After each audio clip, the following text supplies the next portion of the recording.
학생 여러분 반갑습니다. 오늘은 교회 행정학에서 제3장 교회 행정의 목적 제3장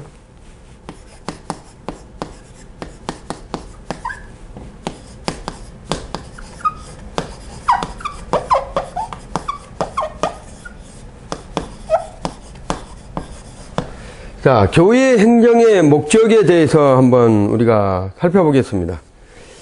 자, 교회 행정의 목적에서는 첫 번째로 교회의 영적 성장을 오게 한다는 것을 기준으로 삼고 있죠. 교회의 성장의 영적 성장. 교회는 그리스도의 몸이라고 얘기를 하고 있죠. 무엇보다도 영적 성장이 오게 하기 위한 교회가 바로 행정의 요체가 될 수가 있다는 것입니다. 두 번째로 교회의 파괴가 없게끔 하는 것이죠. 교회는 인간의 지성과 합리성을 배격하면 안 된다는 것입니다. 자, 두 번째로 교회는 사람의 기본 인권을 무시하면 안 된다는 것이죠. 그리고 세 번째는 하나님의 말씀에 생활화가 돼야 된다는 것입니다. 그리고 이제 하나님과의 하나 되게 하는 일을 교회에서 하고 있는 것이죠. 이게 교회 행정의 목적입니다. 네 번째로 하나님을 기쁘시게 하는 이함이죠. 우리의 인간의 모든 것은 하나님을 예수 그리스도를 믿는 하나님의 백성들은 모두가 하나님의 영광을 위해서 이 세상의 모든 것이 창조되었다는 것을 기본으로 바탕으로 하고 있던 것이죠. 교회 행정은 첫째로 교인들이 각자 다 선교사요, 또 그들은 가정이나 직장이나 회사가 곧 어떻게 보면 다 선교토가 될 수 있다는 것을 알고 그거를 이루어 가야 된다는 것이죠. 그래서 성경에 보면 때를 어떤지 못 어떤지 어찌됐든지 하나님의 말씀을 그들에게 전해야 될 의무가 있는 것이죠. 왜 그런다면 영혼 사람함에 있어서는 우리가 이제 장로교에서 여러분이 이제 조직신앙에서 나왔지만 택한 자와 유기된 자가 있죠. 근데 우리가 택한 백성들은 하나님께서는 언젠가는 그분들을 부르겠죠. 그렇지만 세상에 예수를 아직 믿지 않는 사람들에게는 복음을 전달받지 못한 사람들은 잘못하면 유기가 될 수도 있지 않겠습니까? 그렇지만 우리 하나님께서 그들에게도 복음을 전파할 수 있는 길을 열어주신 것이 여러분이 섬기는, 여러분이 함께하고 있는 일터, 여러분이 또 행하는 어떤 만남의 장소에서 우연찮게 또 복음을 들을 수 있는 기회가 열려질 수 있다는 것이에요. 그래서 우리는 어찌됐든지 복음을 알릴 의무가 있다는 것입니다. 둘째로 교회의 사명이 무엇인지를 알게 되었고 교회의 행정이 이런 차원이라는 것을 인식하게 된 교회는 모든 기구나 부서들이 상호 협력을 해서 적극적인 활동을 개시를 해야 될 의무가 있다는 것이에요. 셋째로는 구체적인 방법론을 제시해야 됩니다. 지리적, 정치적, 문화적, 지역적 환경에 대비한 효율적이고 근본적인 방법이 필요하다는 것이에요. 그러면서 강조되어야 할 것은 하나님은 모든 사람을 사랑하신다는 것이에요. 그래서 요한복음 3장 16절의 말씀이 중요하죠. 자, 넷째로 모든 교인들은 목사처럼 목회를 하는 일입니다. 모든 교인이 어떻게 보면 목사의 어떻게 보면 예수 그리스도의 복사본이 되어야 되는 것이죠. 예수 그리스도께서 삶의 모범이 되어주신 것처럼 우리도 예수 그리스도께 우리가 초점을 맞추고 그렇게 행동을 해야 될 의무가 있다는 것을 말씀하고 있는 것입니다. 하나님의 사랑을 받은 자는 누구나 하나님의 사랑을 나누는 자가 되어야 된다는 것이 중요한 일입니다. 하나님의 사랑을 받아본 사람들은 하나님의 사랑을 나눠줄 자가 될 수 있다는 것이죠. 반대로 하나님의 사랑을 받아보지 못한 사람은 하나님의 사랑을 나눌 존재가 되지 못한다는 거예요. 그게 순서가 되어 있는 것이죠. 그래서 위로부터 있는 하나님의 사랑을 체험하고 그 하나님의 사랑을 체험했던 사람들은 반드시 생명수의 강, 하나님의 은혜의 강, 사랑의 강을 주변 사람들에게 나눠줄 수 있는 그런 성도들이 될 수 있다는 것입니다. 그래서 교회 행정은 그들이 하나님의 사랑을 나눌 수 있는 기회를 제공하고 사랑을 나눌 수 있도록 하는 것이 교회 행정의 목적입니다. 자, 제4장 교회 행정가론에서는 교회 행정의 권한은 누가 가졌는가 이런 얘기입니다. 자, 그러면 교인이 아니라 교회 직분자라는 것이에요. 주님은 일반 교인들에게 교회를 맡기는 것이 아니며 부르시고 세우시고 보내신 자에게 교회를 위임하셨다고 다스리게 하셨습니다. 여기서 말하는 것은 자, 부르시고 세우시고 보내신 자란. 그래서 교회 행정의 기본 틀은 뭐란다면 교회에 와서 그 행정적인 부분들을 배워야 된다는 것이에요. 그 단체에 소속이 되어서 봉사하고 섬기는 자로서 그 임무를 다하는 사람들이 보내심을 받은 사람이 될 수 있다는 것을 말하고 있는 것이에요. 자, 교회 행정가의 목사를 한번 보겠습니다. 자, 목사직은 행정직입니다. 행정직. 주께서 목사직을 세우신 이유는 예배의 의식을 집례하기 위해서만 아니라 목회 또는 행정을 위해서 준비되어 있다는 것이죠. 그리고 두 번째는 사도직과 목사직입니다. 세 번째는 목사직은 장로직에서 기인도 파송도 된 직분이 아니다는 것이에요. 그리고 네 번째는 항정적 행정직은 목사. 그 다음에 우리가 알아야 될 장로교 정치행정의 특성은 과연 무엇인가? 장로교의 정치행정의 특성은 무엇인가? 첫째, 노예가 모체가 됩니다. 그래서 우리가 보면 총회가 있고 노예가 있어요. 그렇듯이 노예가 주체가 돼서 총회가 성립된 것입니다. 자, 두 번째로 목사는 노예가 교회로 파송 임하는 직분입니다. 목사는 노예가 교회로 파송하는 임하는 직분을 맡고 있는 것이죠. 세 번째로 당회 조직입니다. 네 번째는 노예 조직이고요. 다섯 번째는 대회 조직, 여섯 번째는 총회 조직이라고도 말하고 있는 것이에요. 장로교의 정치 행정의 특성은 주로 6가지로 이렇게 분리가 되어 있는 것이죠. 자, 교회 행정가의 집사에서는 행정은 곧 봉사다. 두 번째는 집사직과 교회의 성장이 있습니다.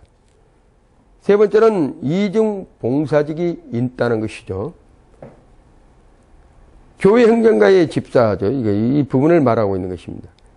다섯 번째는 교회의 모든 직분은 종의 직분이다. 이렇게 알면 됩니다. 종은 주인이 하라는 대로 하는 것이에요. 우리는 그리스도의 종, 어떻게 보면 둘로스라고 하죠. 목회자를 종이라고 하면 둘로스라고 합니다. 섬기는 자. 자, 무조건 하나님의 죄의 종들은 섬기는 자가 되어야 된다는 거예요. 교회의 주인은 사람이 아니다라는 것을 인식을 해야 됩니다. 그렇지만 착각하는 사람들이 있어요. 교회의 목회자가 주인이라고 생각하는 사람들이 많다는 것이에요. 교회는 주인이 사람이 아니라 곧 하나님이시다. 예수 그리스도다.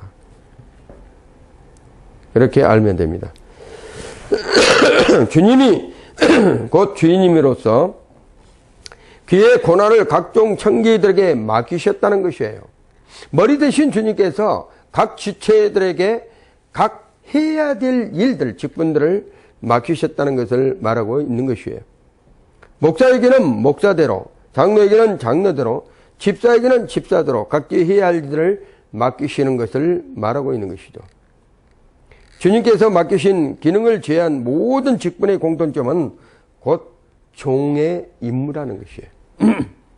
맡겨진 주인이 행한 대로 하는 것이 종의 임무입니다.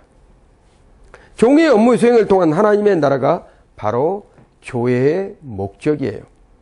종들이 그것을 잘 이끌고 섬기고 봉사해서 머리 대신 예수 그리스도를 드러내고 세상의 빛과 소금을 감당하면서 하나님 나라를 확장해가는 그런 삶이 곧 종의 일의 직분입니다.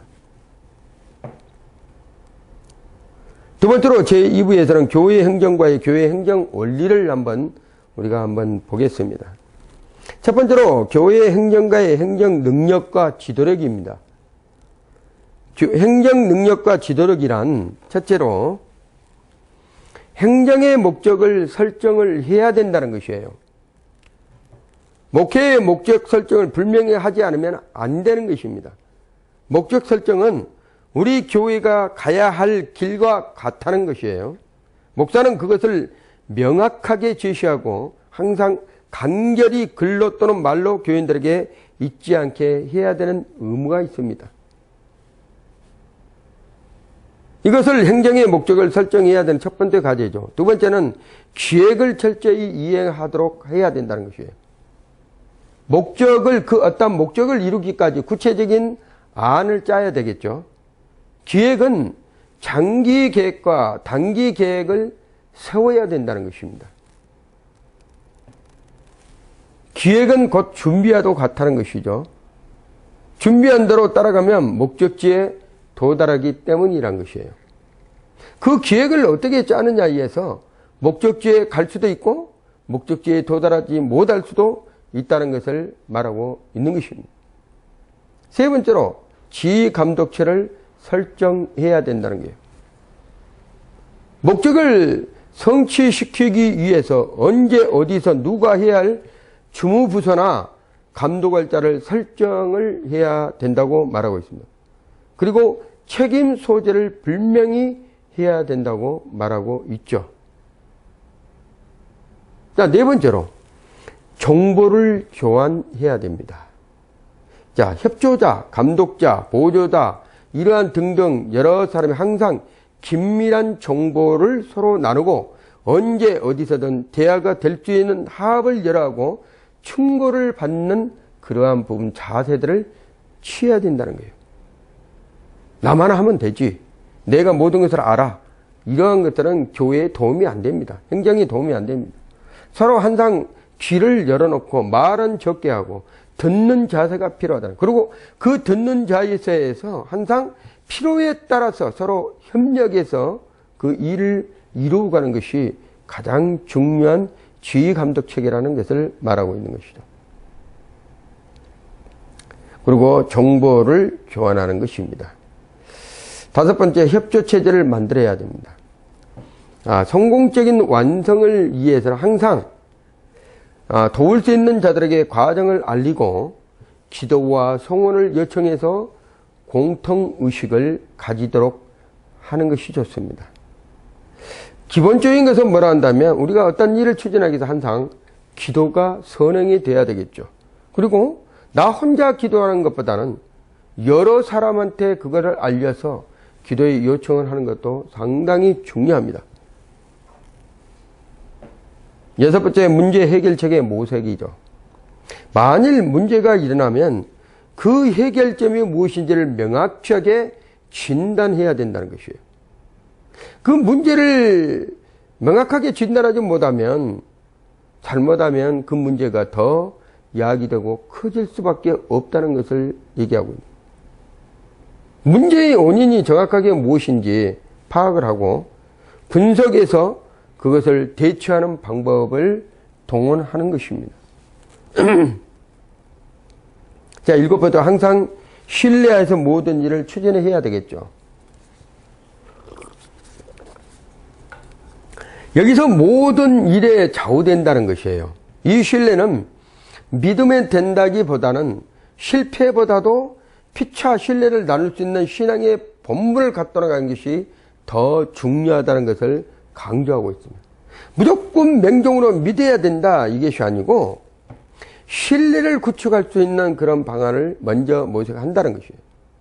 그리고 신앙으로서의 본분, 자질을 서로가 갖도록 하는 것이 가장 중요한 부분이라고 말할 수 있습니다. 자, 우리가 이제 성경에서 구약에서 나타난 행정력 또는 지도력을 한번 이렇게 보고자 합니다. 첫째, 다윗입니다. 다윗 왕. 제가 답을 찾지 못했어요. 자, 그래서 이 다윗왕에 대한 부분을 보면 첫 번째, 그의 예교의 능이 있었습니다. 예교적인 능력을 가지고 있었다는 것이죠. 두 번째는 그는 하나님의 축복을 잘 다스리는데 있음을 확신한 사람이었어요. 항상 어떤 하나님과의 관계성에서 정확하게 신뢰가 구축이 돼야 됩니다. 하나님과 나의 관계에서 하나님은 주님이고 나는 종으로서의 그 신뢰성이 완전하게 구축, 확신을 가져야 수 있는 그러한 부분을 지녀야 된다는 것입니다. 세 번째, 은혜에 보답하는 마음과 법궤와 성전 건축을 잊지 않고 있었다는 것이에요. 다윗왕이 성전 건축을 하기 위해서는 항상 본인이 성전을 건축하고자 했지만 후대에 솔로몬이 그걸 이어서 성전을 건축했지만 다윗왕은 확신이 있었습니다. 그래서 솔로몬이 성전 건축할 수 있도록 많은 물자를 준비해 두고 그 건축을 할 수 있는 자재를 비축했던 것이죠. 그리고 다윗왕은 은혜에 보답하는 마음과 법궤의 성전 건축을 잊지 않고 있었다는 것입니다. 어떤 가오의 신앙을 부끄러워하지 않았다는 거예요. 잘못된 신앙관에서 매어 있지 아니하고 항상 하나님 앞에 잘못되어 있으면 나와 하나님 앞에 회개하고 용서를 구하고 눈물로 친상을 적셨던 분이 바로 다윗왕입니다. 다윗은 이스라엘 민족의 위대한 지도자로 말하고 있죠. 이렇듯 다윗왕에 대한 행정적 지도력은 남다른 그러한 부분을 지니고 있다는 것을 볼 수가 있습니다. 두 번째로 느헤미야의 지도력을 한번 볼까요? 느헤미야는 상당한 행정가였습니다. 그는 해야 할 일이 구체적으로 무엇인지를 알고 있는 사람이었어요.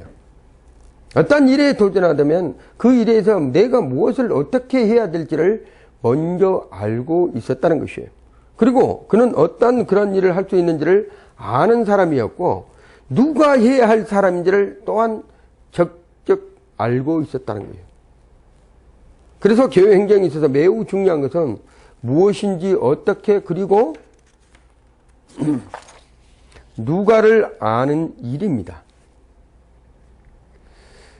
이것으로 성패는 좌우된다고 말할 수가 있죠. 그래서 느헤미야는 목적과 목표를 아는 사람이라고 말합니다. 그것을 해낼 기술적인 면은 바로 느헤미야가 소유한 사람이었죠. 자, 그래서 구체적인 프로그램을 짤 수 있는 사람이라고 말할 수 있습니다. 여러 가지 문제점의 원인들을 가지고 구체적으로 방안을 내세울 수 있는 것은 그 전체를 아울러서 모든 것을 아는 사람이 기획을 짤 수가 있기 때문이죠. 자, 행정가는 분석할 수 있는 능력을 갖지 못하고는 행정가가 될 수 없습니다. 그래서 느헤미야는 모든 사람들이 가담해서 시행할 수 있는 기회를 세웠고 이를 실천할 수 있을 수 있도록 하는 것이 바로 느헤미야의 행정가의 지도력이었어요. 자, 그에게는 동료 제사장들과 대제사장, 지도자급과 일반 백성 모두가 가담을 하게 했죠. 상하 하층을 우리가 보면 위에 사람들만 존귀 여기고 밑에 사람들을 하대시하는 이런 부분들 경향들이 있는데 절대 그렇게 해서는 안 됩니다. 배움이 많은 사람이나 배움이 적은 사람, 필요에 따라 적격해서 하나님께서는 모든 일을 감당할 수 있도록 그러한 일을 주시기 때문에 항상 모든 사람들을 가담해서 거기에 서로 토론하고 좋은 안건을, 좋은 계획안을 이렇게 내서 할 수 있도록 맞춰가는 것입니다. 처음에는 일부 귀족급들이 탐탁하지 않았으나 후에는 그들의 마음을 바꾸었다는 사실도 알 수가 있어요. 이처럼 느헤미야는 온 국민에게 활성화를 주면서 그를 대신해서 알 수 있는 대리자를 세울 수 있는 능력을 가진 사람이었습니다. 그리고 그 또 중요한 것은 그는 총괄하는 능력의 사람이었다는 거예요. 전체적인 리더십이 있고 기획은 있지만 그걸 끌고 갈 수 있는 힘이 없으면 안 된다는 것입니다. 그래서 느헤미야는 조정력이 특출한 사람이었고, 떠벌려 놓고 수습을 못하거나 뒤를 정리 또는 마무리에 짓지 못하는 지도자에 비하여 그에게는 총괄력이 우수한 사람이었다는 거예요. 그에게는 감독력과 지휘력과 통제력이 충만한 사람이었다는 것을 알 수가 있습니다. 자, 그래서 주님이 가르쳐 주신 교훈의 원칙을 보게 되면, 첫째는 정치적 실력 행사는 아니었다. 두 번째는 군주적 권위주의 자세가 아니었다. 세 번째는 봉사자 양성이 아니었다. 봉사자 양성이었다. 이렇게 합니다.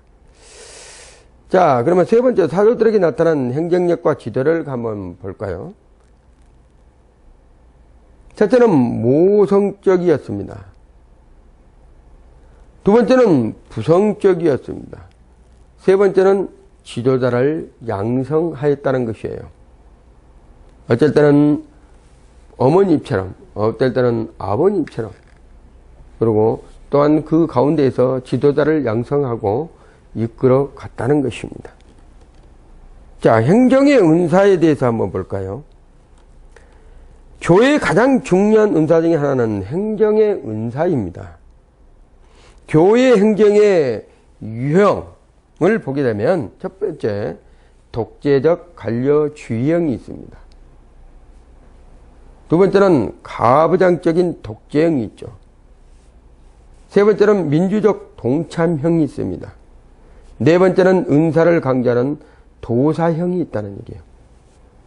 다섯 번째는 무사 안일형이 있습니다.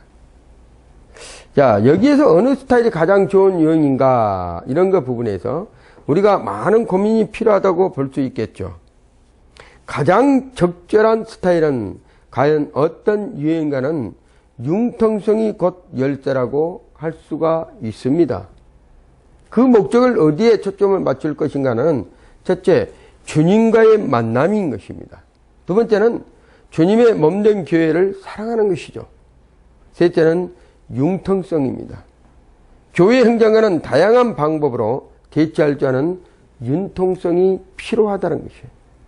특히나 목회자들이 너무 고집형들이 있어요. 또 가부장적인 독재형이 가지고 있는 사람이 있습니다. 무사 안일한 이런 지대가 있습니다. 이런 거는 안 된다는 것이에요.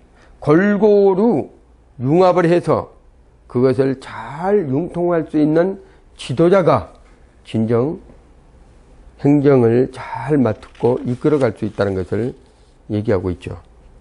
자, 교회 행정가의 인격론에서 한번 보겠습니다. 첫째는 열정적이어야 한다는 것이죠.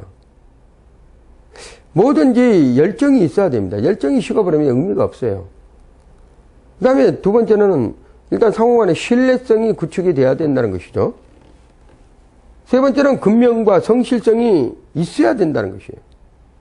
그리고 자신감이 있어야 되겠죠. 그리고 결단력이 있어야 됩니다. 우유부단하면 안 된다는 거예요. 우유부단하면. 자, 여섯 번째는 용기가 있어야 된다는 것이죠. 일곱 번째는 유머가 있어야 된다는 것입니다. 너무 딱딱하게 모든 것을 이끌어가면 안 되죠. 거기에 필요한 적절한 유머가 거기에 소금의 역할을 할 수 있다는 것을 말하고 있는 것이죠. 그리고 남들이 봐도 충격스러움이 있어야 되는 것이죠. 그리고 이기심을 버려야 된다는 것이에요. 이런 9가지가 교회 행정가의 인격론에서 저촉이 되면 안 된다는 것이에요. 항상 우리가 인격론에서는 준비되어 있는 그러한 지도자가 행정가로서의 통찰력을 가질 수가 있다는 것입니다. 그러면 첫 번째로 인격의 키는 무엇인가? 인격의 키, 열쇠. 인격과 행위의 실제적인 키는 자기 영상이라는 것입니다. 자기 영상. 여기서 자기의 셀프 이미지라는 것인데, 자기 영상이라는 것은 즉 자기의 정신 상태나 영적 모습이 인격이나 행위의 키라는 뜻을 강조하고 있는 것이에요. 자, 두 번째로 교회 지도가 지불해야 할 내적 대가는 무엇일까? 내적 대가. 첫째는 비판, 두 번째는 빈거, 피곤, 세 번째는 생각할 시간 여유, 네 번째는 고독, 다섯 번째는 동일성, 여섯 번째는 불쾌한 결정들, 일곱 번째는 경쟁, 여덟 번째는 오만과 질투 시기, 아홉 번째는 거절. 이렇게 되어 있습니다. 자, 그래서 탁월한 행정력 개발에는 첫 번째로 행정력 추정입니다. 자기 자세를 점검을 해야 되죠. 행정력을 측정할 때 자기 자세를 점검을 해봐야 됩니다. 두 번째는 실행 능력을 점검을 해봐야 돼요. 어떤 문제를 실행 능력을 점검을 해요. 세 번째는 적용 능력을 점검을 해봐야 됩니다. 그리고 네 번째는 효율성의 인가를 점검을 반드시 해봐야 된다는 것이에요. 자, 두 번째로 자기 장점과 특성을 개발을 해야 됩니다. 성취욕, 권위, 창조성, 자제력, 위임, 결단력, 지속성, 가정적이어야 한다고 믿음의 기도가 있어야 된다는 것이에요. 자기의 장점과 특성 개발을 해야 되겠죠. 세 번째로 숙련된 행정력 개발입니다. 표준을 설정해야 되겠죠. 그리고 테스트가 필요합니다. 그 다음에 인격의 성장이 필요하다는 거예요. 네 번째는 지도력 숙련입니다. 훌륭한 지도자 밑에서 트레이닝 경험이 있어야 된다는 것이에요. 작은 일터에서 큰 일터로 옮겨서 봉사도 해봐야 되는 것입니다. 그리고 연구를 지속적으로 하고 실습한 경력들이 준비되어야 되겠죠. 어떠한 교육이라든가 시스템에 교육 훈련에 참석하는 것들이 바람직합니다. 그리고 특별히 지도자 교육을 받는 것이 참 중요하다고 볼 수가 있습니다. 자, 그러면 제3부에서는 교회 행정에 주던 업무를 한번 우리가 보겠습니다. 첫째, 제1장에서는 기획입니다. 기획. 자, 기획은 과정의 단계가 있습니다. 첫째, 목적 설정이 있죠. 두 번째는 전망을 분석해야 되겠죠. 그 다음에 세 번째는 문제성을 점검을 하는데, 자, 예배의 문제, 신앙 양성의 문제, 성교의 문제, 기타 문제, 인간관계의 문제, 도덕성, 고질적인 문제, 성격이나 성품의 문제, 또한 풍토의 관계의 문제, 금전관계의 문제, 이성 문제 등의 이런 등등 여러 문제들이 있죠. 이런 것들을 목적 설정을 하고 기획 과정을 단계별로 추정하는 것이 좋다는 것이에요. 네 번째는 가능성의 점검입니다. 그리고 다섯 번째는 프로젝트 조성.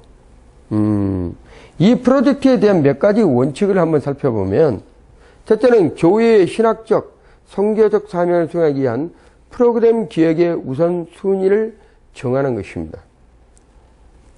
두 번째로는 교회의 사명을 수행하기 위해서 각 부서에서 하고자 하는 일을 뒷받침하고 사업과 예산을 조정 편성한다는 것이에요.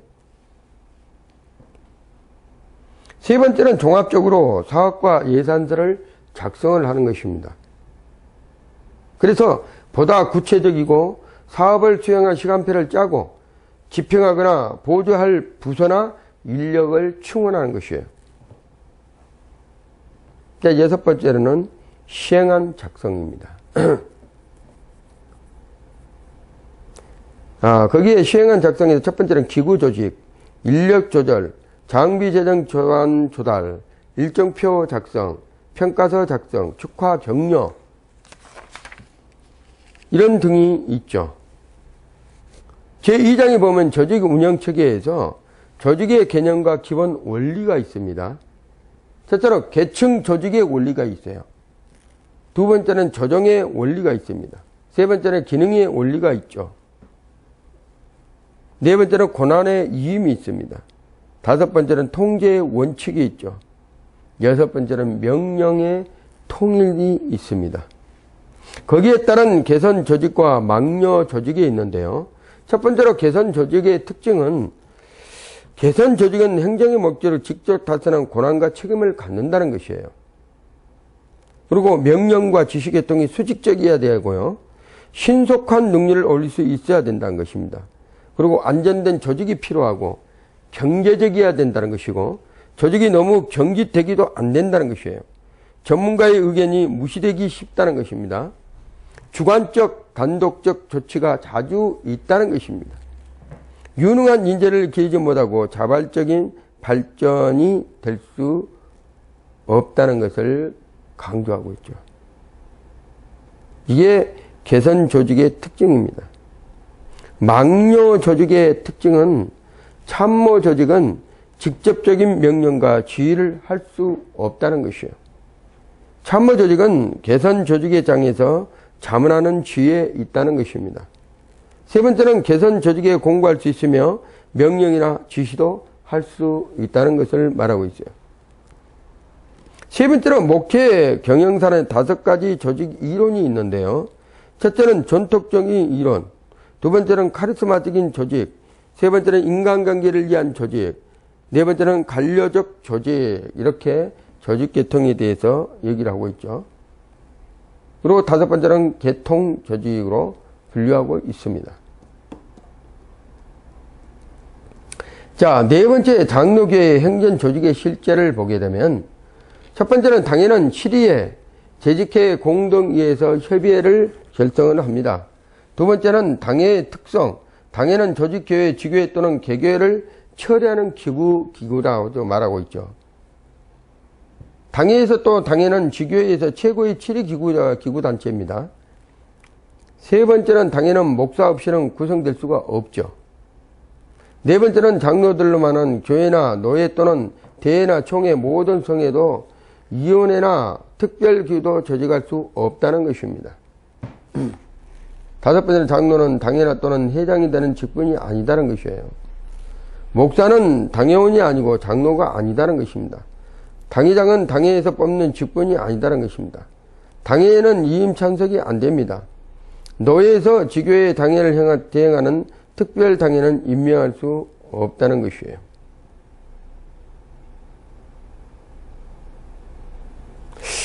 여기서 보면 당회의 조직 운영에 대해서 한번 보겠는데요. 당회는 노예에서 파송되는 임된 목사와 지교회에서 합법적으로 임직된 장로로 구성되고 있죠.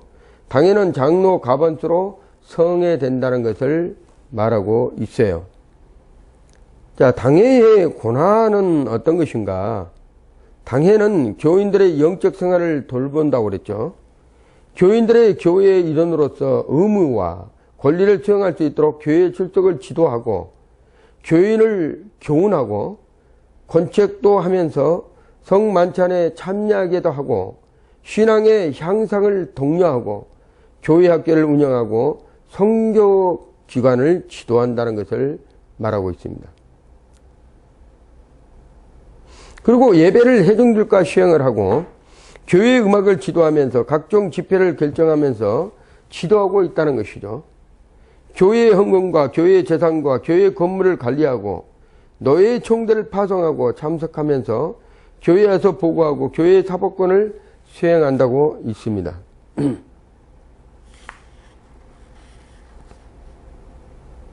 자, 다섯 번째로 재직회 조직 운영에서 보면 교육자 전원이 장로 전원, 권사 전원, 집사 전원 등으로 구성되는 재직회는 목사가 당연직으로 회장이 되고 서기와 하의계를 뽑고 당의 분과위원회나 전문위원대로 부서를 조직할 수 있다는 것입니다. 이게 재직회 조직 운영회라는 부분이죠. 공동회 조직 운영회에서는 공동회는 세례 교인들만 구성되는 것이 회의입니다. 회장은 당회장이 당연직으로서 당회 서기가 당연직으로 서기가 되고 당회가 제시한 사항, 예산 결산, 직원 선거 또는 상회의 지시 사항이 있을 때 열리는데요. 당회가 소집할 수 있고 재직회에서 총원이 있을 때 세례교인 3분의 2일 이상의 총원이 있을 때 열릴 수가 있다는 것이에요. 다섯 번째로 효과적인 그룹 조직의 운영이란 그룹 조직의 활성화를 시도하라는 것입니다. 자, 그래서 사전과 같은 느낌을 주는 거예요. 목적을 각해하고 주고 숨은 의사 일정을 없이 합니다. 보다 효과적이고 효율적인 방법으로 제시할 수 있고요. 부서의 책임자는 자기 그룹의 특성을 알고 자기 책임을 이행해야 한다는 것이죠. 자, 그러면 두 번째로 교인들의 수준이 향상돼야 한다는 것이죠. 세 번째로는 성서 연구와 봉사 및 친교 활동 강화를 구역 교육 단위로 시행해야 됩니다.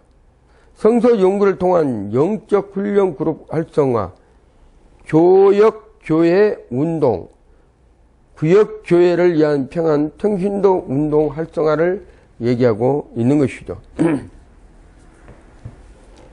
자, 우리가 제3장을 보겠습니다. 인사행정운동. 인사행정의 방향은 지연이나 학벌이나 문벌이나 인맥이나 당파성을 떠나야 된다는 것이죠. 잠재력에 정제되고 공동의식, 소속감, 능력 향상, 지도자적인 훈련 강화, 근무 환경을 개선하고 서비스 편을 제공하고 업무 수행의 영향을 밀접, 간섭이나 간연도로 방해나 제재를 않는다는 것이에요. 세 번째는 승급의 등이 객관성을 띠고 장려가 돼야 한다는 것을 강조하고 있습니다.